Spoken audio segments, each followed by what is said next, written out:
them. And friendship is a huge opportunity for us to do that. And so girls, I want you to know that it is not unusual I have a lot of friends with older kids. I can't think of a single girl I know that has not been through a lonely season of friendship.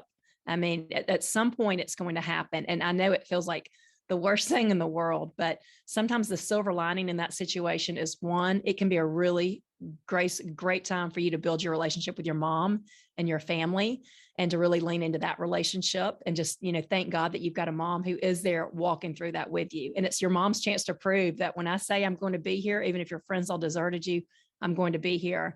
It's also a really prime opportunity to dig into your faith and just know, again, when we're finding our identity in Jesus and we know how loved we are by God, that's our source of joy. And that's, we have to know that overnight we can lose everything. Our best friend could turn on us. Our friends could decide to not be nice to us.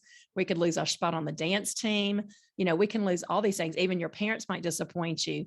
But if Jesus is your foundation, if you are finding your identity in him and you can still believe his promises in the Bible and just believe his truths, that he has got a great future for you, you just stay faithful and obedient, and you just follow the light and keep your life in the light, he is going to bless you. And if you're on a path of light, if you're walking toward light, you're going to meet other people who are walking toward light. And the older you get, the more you're going to see that.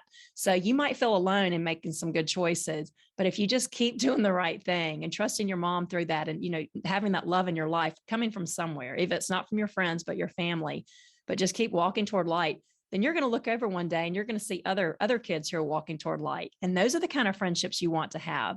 You want friends who are going to help you become the best version of yourself.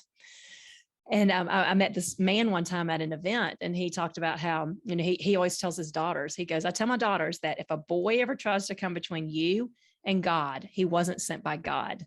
And I think the same thing is true with friendship. If a friend ever comes between you and your faith, he wasn't sent by God.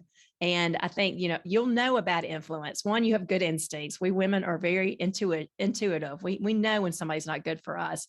And just to really pay attention that a bad influence is going to probably make you fight with your parents more.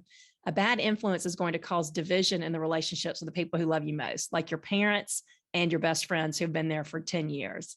Now, a good influence is going to draw you closer to all the people who love you most. And I think about this cute girl that my daughters are friends with. She's in between the grades of two of them.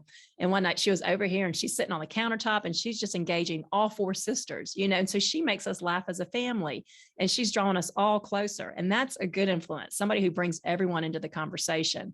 A bad influence is a kind of friend who comes over and they're talking about what a pain your little brother is, or how your sister's so mean, that they're causing division and tension in these relationships. And